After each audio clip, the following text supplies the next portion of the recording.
the idea is that this kit can go anywhere we want to go, and set this up. Same setup. Yeah, this is dope. I fuck with this. If we can take this on the road, bro, we can get. We've got a Rode bigger mixer as well, so you can live mix and live edit as well. But we didn't bring that today. So, how would you Those start? shoes are sick. Thanks, man. People say I need to start getting on the kick game. yeah. Hey, I have. I just this is have my like first. I just have like 5 pairs of cool Hans. They are I good fucking though. love them. I've got one pair of those. That brand. These are like more tennis shoes, and then I have the They're other nice. more like dress shoe ones. That's what I've got. that I like. I love those. They're super light. I feel like I'm about to take off. Bro, they're the most comfy dress shoes of all time. Yeah.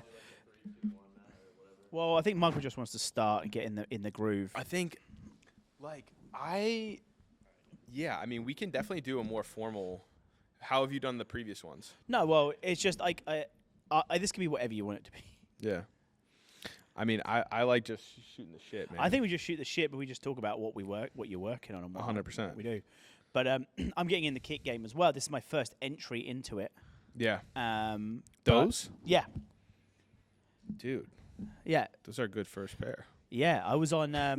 I was like looking at them on StockX, and I bid for them and didn't win the bids. I was like, oh, okay. I don't need to tell my wife that I almost bought $300 shoes, and then I didn't realize that then someone can accept your offer, and someone did. I was like, hey, I got these nice shoes coming soon, so. Dude, yeah, people are spending a lot of money on shoes, man. What's that? People are spending a lot of money on shoes. They are, and so I'm going to buy some more so I can mix it up a bit, because people say I always get comments on this. It's quite nice when you have something like a nice car, nice shoes that 100%. people comment on. So now because they comment on them, I have to change them up because they're outfit checking you. So now you've got to mix it up. Yeah, mix it up for sure. Well, those go with a lot of outfits. Yeah, they do. But and that's why I like this time of the year, because High tops. high tops and jeans, because I've got the skinniest ankles. It doesn't work. High tops and shorts would not be a good look. That's funny. Yeah. So we're rolling. So we can just get into it, man. Hell yeah. So thanks for actually coming. Yeah, my of podcast. course. No, dude, the setup here is awesome. It's cool, isn't it? Yeah. It's cool. We got the view of Austin and the Capitol, and And this is South by Southwest. it's their building. This is their building. Yeah, that's like crazy. So what do they do out of here? They only have the top floor, Okay. and like after this, I've got a rooftop key. So if you want on the rooftop and Sick. see it, it's cool. But they just office out of here. But I guess they were making so much money, they bought a whole building or built it, and then. So this is WeWork at the moment.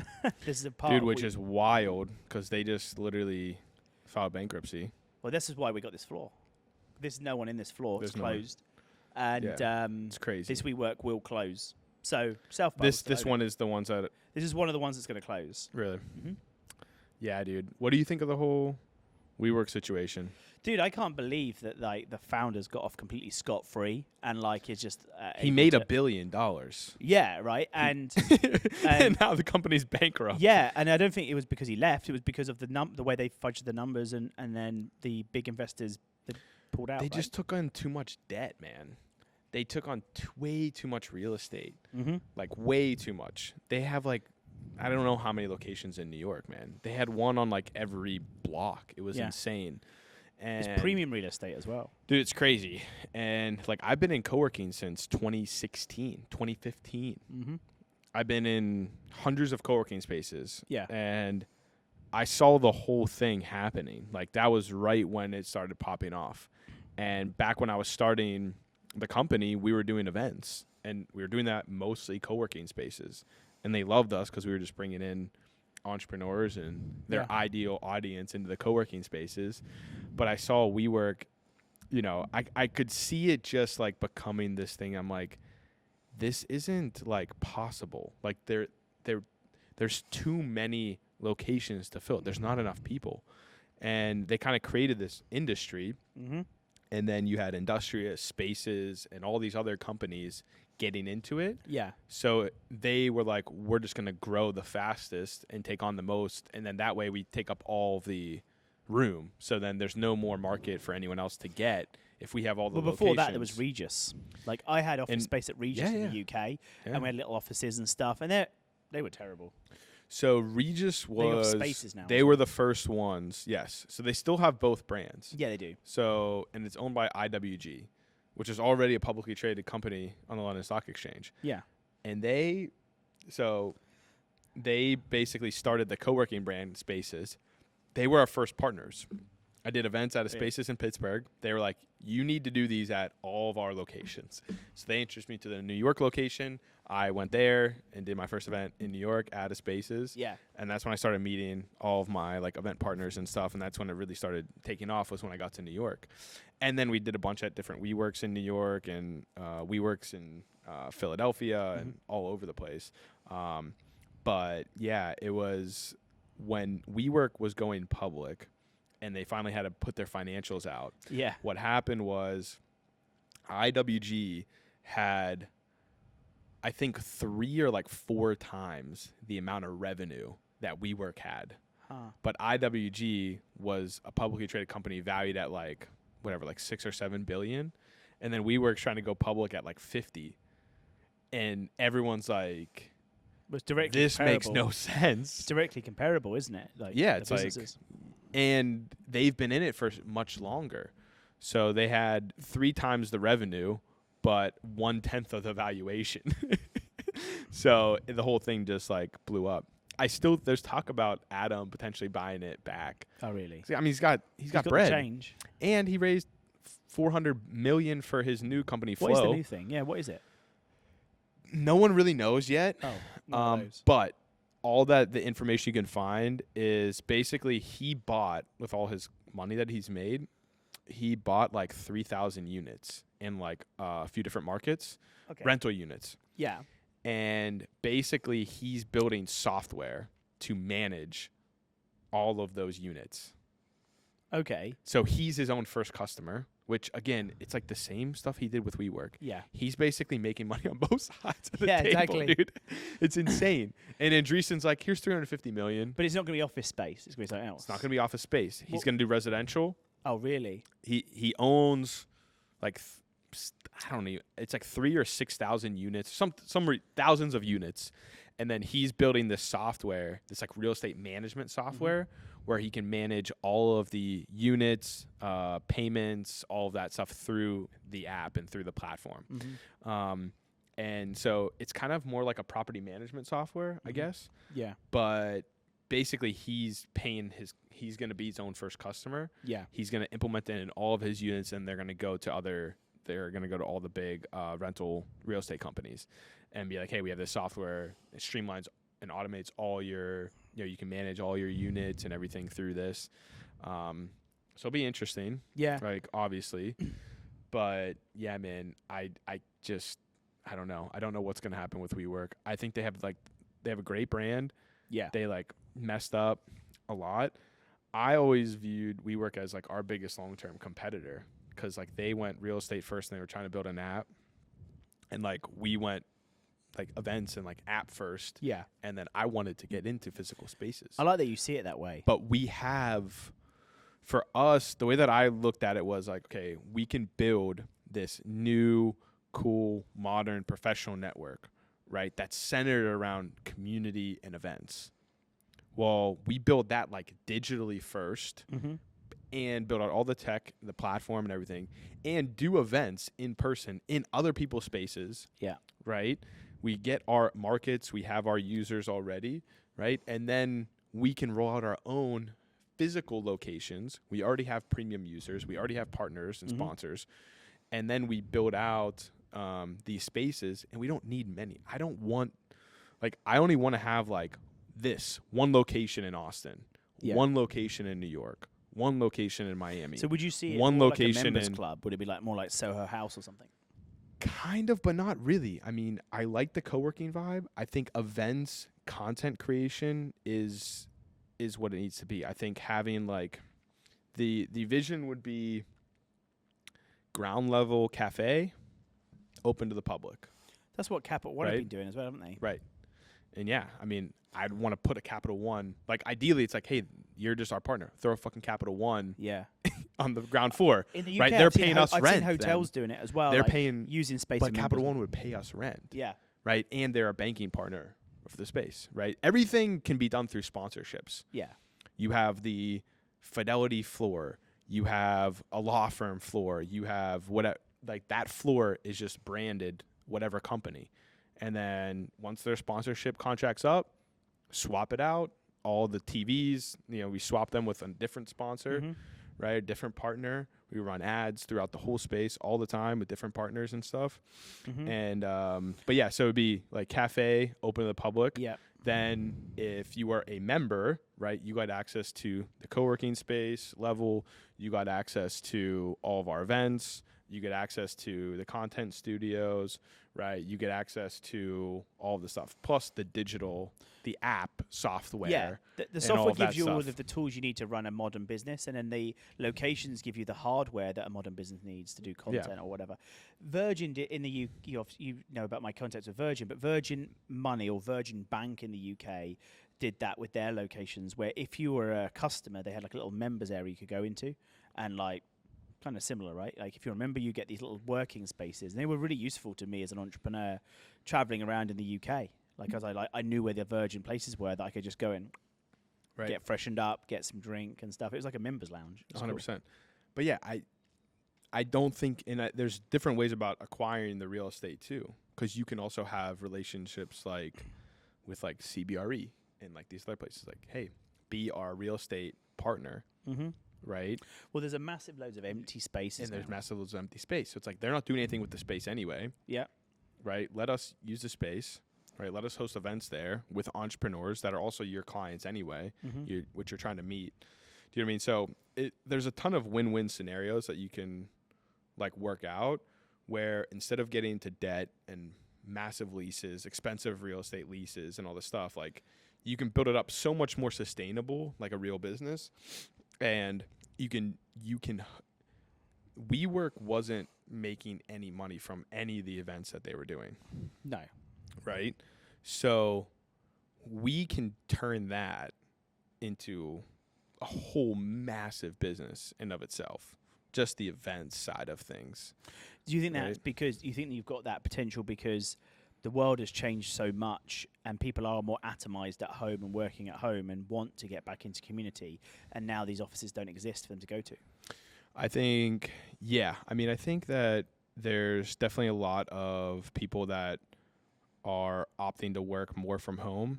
I think also you have a lot, I think there's also a lot less people that are, I think COVID switched up a lot of stuff, man. It did. Like it changed so many different things. It I don't made think people think about things differently. Yeah. I think it made companies think about things differently, hiring and all of that. I think also it made people a lot more fearful on trying to start something new. You know what I mean? In a lot of ways. And then I think a lot of the companies now are doing, they're either back in their own offices, right? Or hybrid, right? And even if they have a co-working membership, people would much rather just chill from home or go somewhere else. You know what I mean? You said you were in co-working like from 2016, but like I'm even OG, like, because I've been self-employed for 15, 20 years or something. Yeah. Like I've lost count. And there was either Regis, which didn't even recognize really like a co-working thing. The word co-working wasn't a thing. It was always dedicated offices. And I was just working in coffee shops and stuff. And so I was craving to build a business where I could have an office and, had that vibe. Yeah. But no, everyone else wanted that because everyone else was forced to go to the office every day and was like, I'm good. We're working from home. Right. You know? And that's the thing. It's like how many people, I think the market size got way overblown. Yeah. Do you mean? Because I mean, how many co-working spaces are there in Austin right now? Well, the WeWork thing was ridiculous in Austin because, like, was there 6 or 7 locations still to this day? Right. I was in a WeWork when it all went down, and we were like, "How does this affect us and stuff?" With the stock. And they said, "Well, we've now stopped building 4 other locations we're going to build." And they built one. They built Corey Oaks over in North Austin. They could just have 1, maybe 2. They're kind of spooky to be in sometimes. Because they are so empty. Right. It's like they only need 1 or 2, really. Do you think they wanted to go into sort of that? Well, I heard this actually, and maybe it is true because of what the founder's doing now, that they were going to go into that world of like owning places where you live and work in one building. I think that was their play. I think, yeah, like co-living, co-working. Yeah. I mean, it's definitely interesting. I kind of looked into it too. The tricky part with stuff like that is I don't think most people like that. I think people like the separation of work. Most people like the separation of their life and work, Oh yeah. right? I think, I mean, entrepreneurs, it's obviously tied very closely.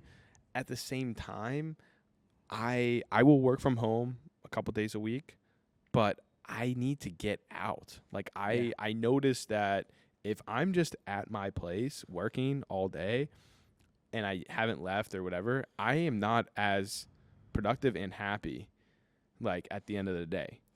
For me, it's like seasons. Like sometimes I just need to be at my For house, sure. and I've got a really nice screen, a really nice setup, Yeah. nice Herman Miller chair, and I absolutely it's- and I nail it. Right. And it's then great. then it gets a little bit stale, and you have to go. And then I'll maybe just go and work for a coffee shop sometimes. But then I'll come to these offices that I have access to in the Right. city, and it's just different work. Yeah, 100%. And I think it's, yeah, I mean, I like working in quiet and I like having my setup and everything. I want to be inspired by other people. That's why. But that's the other thing. It's like my ideal setup is I'm in I have an office. Yeah. I have my own office. Yeah. And then that is quiet and nice and a great setup. But outside of that door, there's other people there that I can talk to. My team's right there. We can go all in a conference room together. Like, that is my ideal setup for sure. Yeah. And I prefer that. I think a lot of people also prefer that. They also like the flexibility on being able to like work from home if they want, travel while they work. I think most people prefer flexibility and freedom, right? Around most things, especially work. They don't want to be forced to go into the office if they don't want to. So I think a lot of things are moving towards that. Yeah. And it's going to be interesting, to see like how things play out. I think co-working is going to be around for a long time. Yeah. I don't think co-working is going away at all. I think it's going to be here to stay for sure. And bigger companies won't take on massive leases and 3 or 4 floors. For sure. They'll distribute that risk with a co-working. It's just not as big of a market as WeWork. WeWork just thought it was like the end all be all, and they just acquired way too much real estate. Yeah, and it's all related. There's some other interviews we've done about the bubble of capital and like growth at all costs. So they were kind of like victim to growth at all costs, and also a lot of the startups are in there with similar, getting cheap capital. Right. Buying into it. I mean, what do you think of like the fundraising market right now with everything? Yeah, like I'm just dipping back in a little bit more. Like it was pretty effed up like a year or so ago as an early stage startup, but now obviously the funds need to start deploying capital more aggressively than they have done. Yeah. It's definitely more pragmatic, and I try and when I meet investors, even if I'm not trying to pitch them, I got friends that are investors, and there's a big firm here in Austin, Silverton Partners, that I know, and I was talking to one of their partners at one of their events, like, so how do you perceive the market? Because everyone's perception has merit, and there's a lot of people who are in the Series A position now who are in a tight spot, so they're getting good. Their VCs are getting good deals on people like that.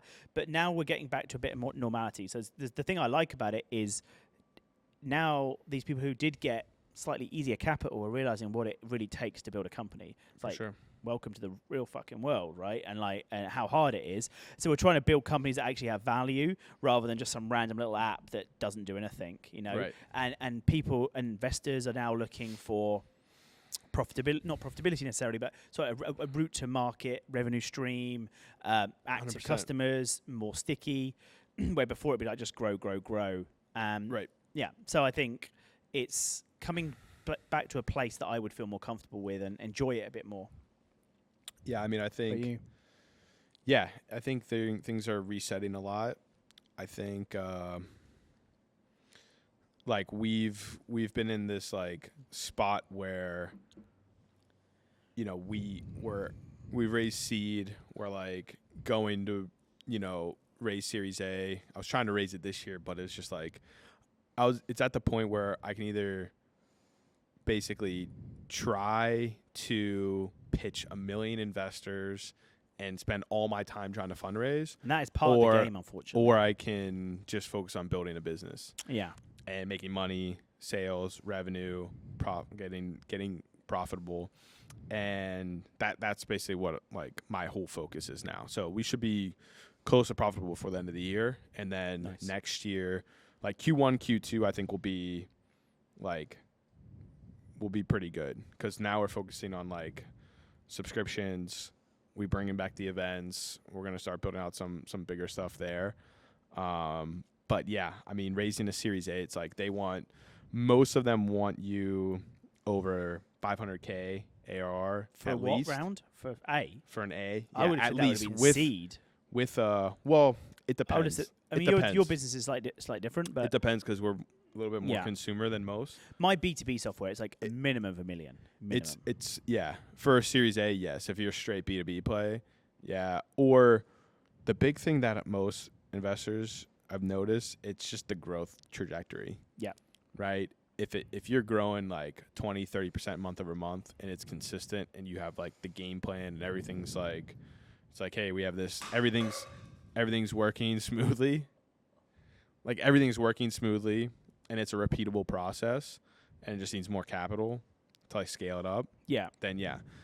What I've noticed is a lot of these B2B companies that have raised previously, they were just pumping money into sales, marketing, all this, and growing revenues, but they're losing shit tons of money. Yeah. And that's kind of the old way of Silicon Valley. Yeah. Is revenue. It's not even like, it's just revenue. It's like, get revenue however you can. We don't care how much how much you lose to get the revenue. Just keep getting revenue, and then we'll figure out the rest. How to make it. But it's like money. that only works until the money's gone. Has it really worked out for anyone yet? I mean, even like Uber and stuff are the big stories like that. Sure. I mean, it has. Yeah. I mean, obviously, it's worked for Airbnb, Uber, all of that. Amazon kind of pioneered it, where it's they did. True. Fucking revenue. I've seen old interviews with him. But my thing with Amazon is like, well, yeah, like they can just, as soon as they get the infrastructure set up. But that's the same with Airbnb as well. Same with Airbnb. Inventory. Same with Uber, right? But Uber, I feel, is different. With B2B SaaS, there is none of that. No. It's like you can't, the margins are the margins. It's like you're either, their thing is like once we reach a certain number of ARR, then now it's all recurring. Yeah. Right? And then if we don't have to scale our team and we can automate processes and then we don't have to spend money on marketing as much, then now the revenue is continuing to grow because it's recurring and we can just slowly keep adding people and then our expenses can hopefully stay the same. Yeah. But what's happening is it's going like this and then expenses are up here. I feel you, man, because like as we grew, our servers got more expensive and then you have to spend more time on development, optimizing it to make it more affordable. And there's this really hard point for a B2B company because like we spoke to companies that can like help you reorganize your infrastructure to try and bring the cost down, but that's not even until you're spending $20,000 or $30,000 a month on servers. Right. Before that even really Do you counts. think B2B is easier or B2C is easier? B2B. No, yeah, B2B. Reason nothing's easy. Nothing is easy. But like what I like about B2B is like if someone likes it, they'll pay for it, and that says a lot. And they'll pay you a lot. There's more potential to. Yes. Yeah. Like because with a consumer, there's really a cap. Like the biggest, I think, most profitable kind of consumer stuff at the moment is medical-based consumer products. Hims, hers, like that stuff's good. Subscriptions services. Well, I think. See, but a consumer app, like. I would like the shit that I wish I knew before, bro. I feel like you shouldn't know it because you wouldn't do it. Also true. But like a consumer product, meaning a physical cup, mug, shoes, shirts, hats, whatever. Yeah. So much fucking easier than a consumer app. Yeah. Because of the psychological, the behaviors, like selling a tangible thing, I've noticed is so like I love it so much more. Like we just rolled out kind of like our first like product, the AI headshots. Yeah. So it's like they pay, they get something. It's like they Yeah. know what they're buying, they Yeah. get it. Like most people like it. We've had like one refund. You know what I mean? Yeah. A lot of, not a lot, but like we'll have some people that are like, hey, can I like retry it? Sure. You know, here you go. It costs us like $2 or $3, like whatever. That I love it because it's like people are buying it. It's working. It's a tangible thing. Yeah. We don't have to play any guesswork. It's like they buy it, they get it. And as long as the product's good, like everyone's happy. Do you know what I mean? With like a consumer app, it's like they download it, like you take them kind of through this experience. Yeah. How do you get it to be right? sticky? You try to figure out how it can add value to them. There's so many behaviors. You have to understand that dopamine hits and then how to get people to come back and retention and behaviors and the user experience, make sure things work fast. Well, the bar's so high now. The bar's so And high. People would like make do with a crappy Facebook experience in 2010. 100%. Now, if your app isn't as fast as Facebook, TikTok, Instagram, Snapchat, you're beat. No one's going to use it. I know exactly. I mean, that's where the bug for business came for me. My first business was about 16 years old, was printing T-shirts. So I made T-shirts and I sold them in skate shops. And it was a skateboard brand. I sold them in skateboard shops and I sold them in clothing shops with that kind of alternative fashion stuff. And it was so amazing to see people in your T-shirts and then go to the shop and pick up the money. And like, oh man, it was so cool. And that's what gave me the bug for like wanting to start more businesses and ideas. Why'd you stop doing that? Young and dumb, but also like, I don't know, back then it was a bit more kind of like, not many people did it. Now you can print T-shirts in multiple ways and very affordably. I had to go and find a screen printer. And I remember I was talking to my wife the other day. I was just recalling what it was like. I remember I had to get a train to this miles away place, which is his warehouse, and then give this guy a CD with the Illustrator file on it so he could then turn it into a screen print and stuff. Yeah. It was like, so anyway, I did that. And then I did, after that, I needed more money. So like we weren't selling enough of velocity of them that we could reinvest the money to do new colors or new designs, right? Because it was like a lot of money to a 16-year-old who was only like working in a supermarket like a couple of days a week. So I started 16. Yeah, I was 16. And then I started live music events. So I was like 16, 17, and I used to get all my friends' bands, and it was the clothing company was called Salvation Clothing. And we built these gigs called the Road to Salvation. I say we, it was just me. And dude, it was like, so I got my friends' bands to play, and the idea was to promote the T-shirt company and then get more working capital so we could do more designs and stuff. And the event just blew up, man. Like it was the most money I'd ever seen. There's a picture somewhere, and I've got all the money all over the floor, like thousands of dollars. And it was the most money I'd ever seen as a 16, 17-year-old. The venue didn't even know I was underage. I just had to pretend I was that age. And man, I remember it was like the sort of second generation iPod days, and I bought an iPod outright. I felt like a baller. But so I did the gigs for a while, and that was cool. But then like just life, man, and like I went to school and I did more design. I studied design, and then I started my own design agency after that. Design, like graphic design, UX, UI. Except UX and UI, I'm maybe dating myself a little bit, but this stuff happens pretty quick, right? The UX and UI wasn't really a thing. It wasn't like a definition. It was like I was building websites. So when we were doing the gig, we were building websites, but no one really did websites. Right. A ton. And what year are we in? What's that? Or what year are we in here? Is this like so I'm 2010s? I'm 38 now. 2010s? No, I actually can help with that. 2002, 2003. Okay, wow. So we're like early. Yeah. So what I started a job when I was 18 in 2003, 2004. Was WordPress? Is that what you were? No, WordPress didn't exist. What were you building the websites with? Just custom HTML? Dreamweaver. Dreamweaver. Do you know what Dreamweaver is? I don't even know. It was owned by Macromedia. That was later bought by Adobe. Wow. And so it was a website building tool. Wow. So we were building them in Macromedia, and you had to slice up all the images. Wow. And so yeah, we're doing. I was gonna say, are you an Adobe guy? I hate Adobe now. Okay. I used to be. What you Figma guy? I started with Sketch, and then I moved to Figma because everyone was telling me how great Figma was, and it's very similar to Sketch. Yeah. And then so now I'm a hybrid because some of my old designs are in Sketch and some of them are Figma, tend to turn to Figma. But I'm not utilizing it as much. Like I'm not a full-time designer. I'm a founder that happens to do all the design. Yeah. So I'm not turning them into components. I don't know all the little tricks and stuff. That's how I am too. I'm in Figma almost every day, but I'm mostly like leaving comments and doing little shit. And then I have our designer.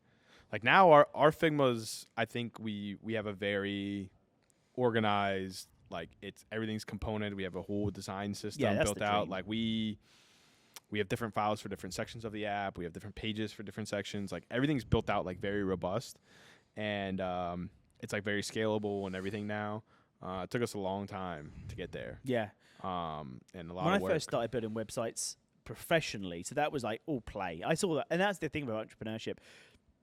I didn't really know the word entrepreneurship. It was just build a business. You're just doing. I was just doing it. It was fun, and but like the best way to do it, man. Yeah, that's why. Because I was broken, so I couldn't have a proper job. I had a proper job for a little bit.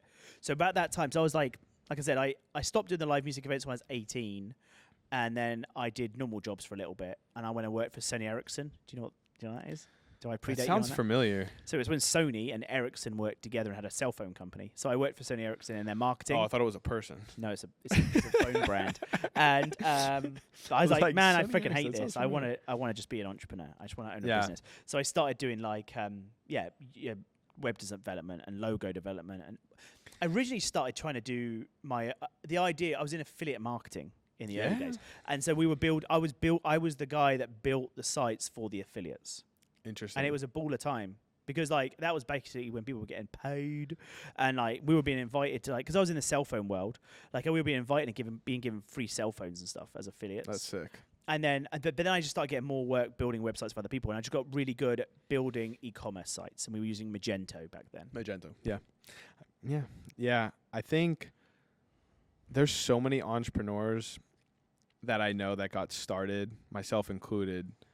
The first thing was like building websites, like buying domains, affiliate marketing. Now it's more like social, like they're doing content or whatever, videos, like all sorts of different stuff. Social media management, like e-com, like Shopify, all that kind of stuff. YouTube, you know what I mean?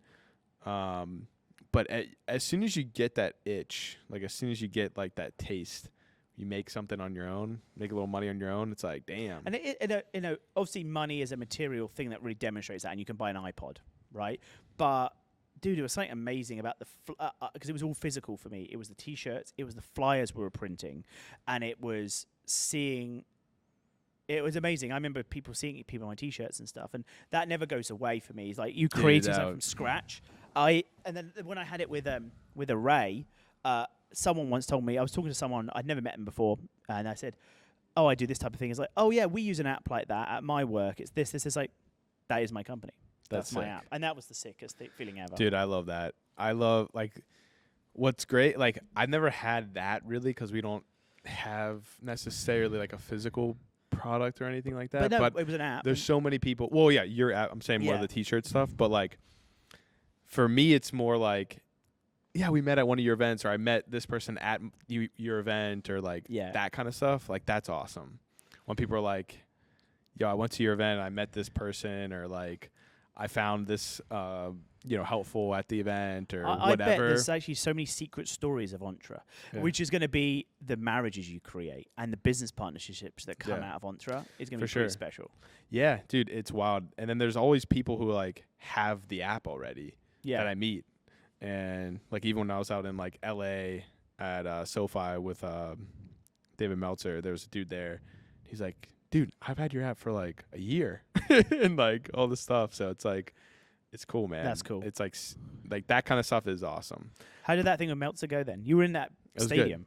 Yeah. So he has like a relationship with them where I'm not exactly sure how it works, but he can basically film like in the stadium like every month or a couple months. And they just get like 2 suites, and then like people like hang out in the one, and then he like films in the other one, and it's sick. That's like cool. The stadium's awesome. It looked like a flex for sure. So, yeah, and then we just I just did another episode with him virtually on Entre And with was it Simon Squibb. Yeah. Yeah, I So was a fan of Simon's killing Simon it in before the I UK. knew you were messing with him. Yeah, dude. I watched some of the short clips that you put on Entre. Dude, he's killing it, dude. And He's that's just some of so the stuff. sincere, isn't he? That's the thing. Yeah, no, he's one of the most genuine people. Same with David too. Like they, I've been wanting to connect those guys for a long time, but you know, and David talks a lot about it too. It's if you look at like what it at the end of the day, like everyone has like an energy about them, right? And the highest level frequency, the highest level energy people can have is truth. It vibrates the fastest. And that's why people gravitate towards people who are authentic and are telling the truth and are true to themselves and true to everyone. Yeah. Right? If you look at the biggest media personalities in the world right now, right, you have Joe Rogan, like one of the most just like raw, real, true, just like guys out there. He just like tells it how it is. He's not gonna like try to like lie or deceive anyone or whatever, right? He's just like straight up. Then you have Tucker Carlson, who had the biggest show on news, TV, radio, right? I like him. I like his shows now because they're just so funny. He got kicked off of Fox because he was telling the truth on stuff, and he was being real. You know what I mean? People love that. You look at like even Elon, right? Like he's a very. It doesn't matter if you agree with these people. I don't think people care necessarily. It's like it's just the authenticness and it's the honesty. People will always gravitate towards people who are telling their truth and the truth, right? Yeah, like and being people authentic. Who live in a different world, and that's a different. And it's very easy to tell people who are not just being real. Like, and I think if you look at the people who are on social media creating content and stuff, the people who have the biggest followings and all that, if you look at it, a lot of times they're just like real. They're just like raw. They tell it how it is. They don't try to sugarcoat anything. And that's something I've been trying to like pay a lot more attention to how I'm like coming off. Like I don't want to act like I'm someone that I'm not. I don't want to say things that I don't like know what I'm talking about. You know what I mean? You and have to be like okay to feel like you could misspeak a little bit. Like you don't want to be like making up crap, but like that's where authenticity comes from when you sort of misspeak sometimes, I think. Yeah, I mean, obviously, like all of those people we just mentioned have been 100% accused of misspeaking.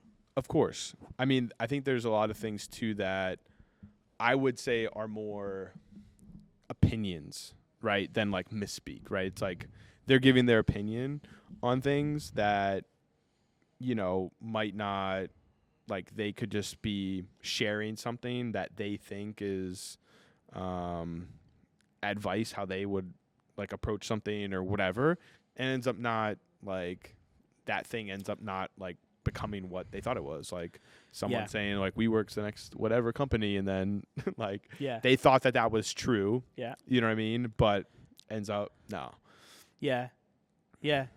I think that we live in a time where it's so important now to be authentic, and because like there's so much now, even with AI headshots, right? You want to look good in your AI headshot, but you want it to be authentic as well, and and that's going to become more prevalent with when the populace becomes more aware of things like deep fakes. 100% like that as well. For the AI headshots that we like, yours look great. We want them to look.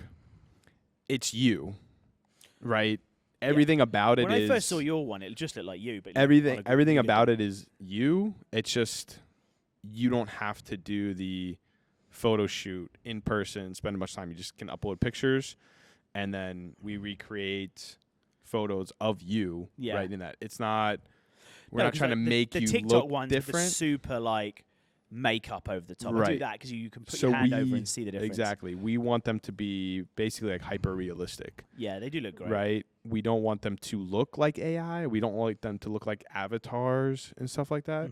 Although we can do that, we're focused on like the professional side of things. Like there's a lot of AI photo generators and stuff now. For us, because we're a professional platform and everything. we're just like carving out that side of things. So Yeah. we'll have a little bit more customizable features like backgrounds and like if you want to be more casual, right? Like what we're wearing versus like a suit and a tie. You know what I mean? Be helpful because I don't own a suit and tie. I don't think, apart from the one I got married in. So like, if I wanted to, I could just turn one on. That'd be helpful. Yeah, exactly. I mean, and that's what most of them are. Like basically, it's like business professional. Yeah. So it'll be ties or like suits with no tie. Yeah. That's mostly the style that we do right now. But we're working on some like the ability, like I want to wear a t-shirt or no collar, this like tie, no tie, suit, stuff like that. Yeah. Yeah. It's cool, man. Yeah. But I think we're living in a world of trying to figure out what's real, what we believe, and who we believe, and who we trust. And so, I'm all for kind of these people out there who are being more authentic out there. Yeah, the deepfake stuff is crazy, though, especially with platforms like Twitter and Instagram where you can buy verification. Yeah. Right? That and things...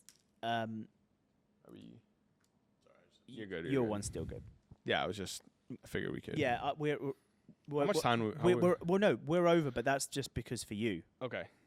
Yeah, I mean, I'm good to wrap up whenever. The only person I'm worried about is Scotty. But when's Scotty's guest coming in? He's waiting.